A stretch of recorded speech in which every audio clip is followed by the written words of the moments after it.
Hello Revengers! Today we are going to unbox another piece for our all-wheel drive automatic Dodge Stealth build with our GTX 3071Rs Generation 2. Another very important piece. This is the transmission cooler we've elected to go with. I do also want to thank Mountain Dew. We are not sponsored by Mountain Dew, but hey, if they want to reach out, we can always use more. I go through a lot of it. Alright, so here is a Mishimoto transmission cooler.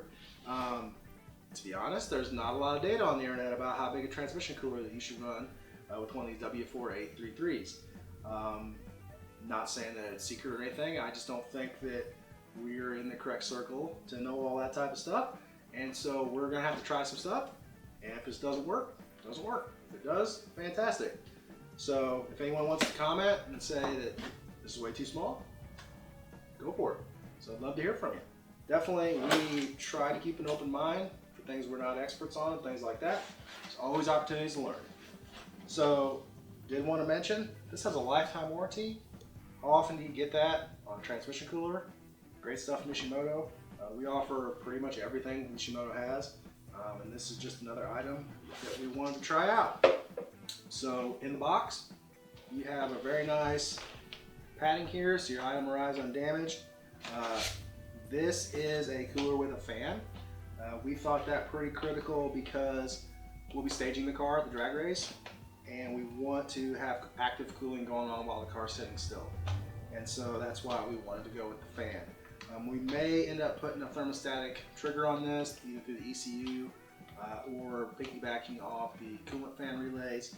But I think for now, we're just going to run this fan 100% at the beginning and see what it does. This kit also comes with a few brackets. These are really universal brackets, of course. We'll kind of see how this fits on our car. Our Dodge Stealth, we are putting these in the passenger area in the wheel well, up where the side mount air cooler is from the factory, or where the ABS pump is at from the factory. We've eliminated the ABS on this car, so we have some space in there. So that's where we're going to put that. So I don't know for certain how much of this bracket kit we're going to utilize, but this does come with these nice, pretty heavy-duty brackets and some screws and things like that that'll probably get you going for a lot of different setups out there. So we'll go ahead and open this up. Anytime, just to mention, anytime you have a transmission failure or torque converter failure, you're going to either want to replace these or extremely thoroughly flush these. Maybe get the advice of your transmission builder on that. So this is kind of sized to where we're going to fit this in the car, basically kind of like that in the fender well, just a little bit kind of angled in the fender well. So we have our lines here. I believe these are approximately 3/8, and so we're going to run our line and start transmission from there. So let's go ahead and open this up.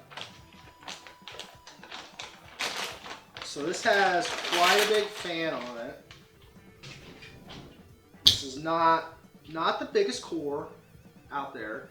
We had to work within some of the constraints of where we're mounting this, and so that's another reason that we went with a really large fan, because our hope is that's going to really push some air through there and really cool this thing off. When you're stalling up a converter to launch, your car's sitting still, and so if you don't have a fan, you're just cooking that thing. And so I would highly recommend, once we prove that this works or not, and you want to buy this, that's great. We'd love to help you out. But if you do go out there and get any transmission cooler for your W4A33 project or whatever you drive, I'd highly recommend a fan. Particularly, a lot of cars don't have the space up front to mount these at all anymore, especially when they're turbocharged. You're not wanting to interfere with charge piping and things like that. A lot of people mount these under the car, and so as long as you'll leave an air gap between the cooler and the body of the car, this fan will push enough air that that'll live and things like that. But without the fan, obviously you couldn't do that.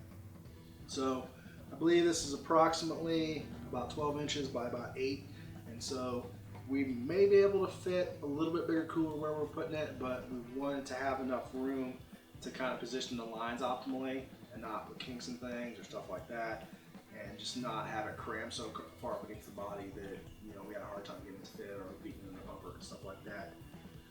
You might be able to run a thicker unit as well with that in mind.